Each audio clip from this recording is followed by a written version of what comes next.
જ્યારે પણ આપણે રસ્તા પર વાહન ચલાવીએ છીએ ત્યારે રસ્તા પર દેખાતી સફેદ અને પીળી રેખાઓ આપણું ધ્યાન ખેંચે છે.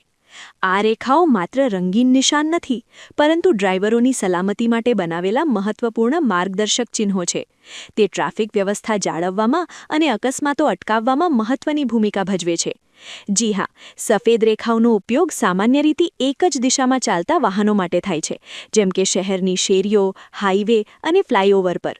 તૂટેલી સફેદ રેખા સૂચવે છે કે લેન બદલવી અથવા ઓવરટેક કરવું સલામત છે, જ્યારે સીધી સફેદ રેખા ડ્રાઈવરને પોતાની લેનમાં રહેવાનો સંકેત આપે છે અને ઓવરટેકિંગ પર પ્રતિબંધ મૂકે છે.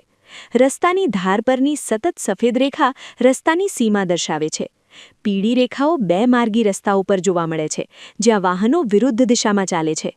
એકલ મજબૂત પીળી રેખા પાર કરવી જોખમી છે અને તેની મંજૂરી નથી.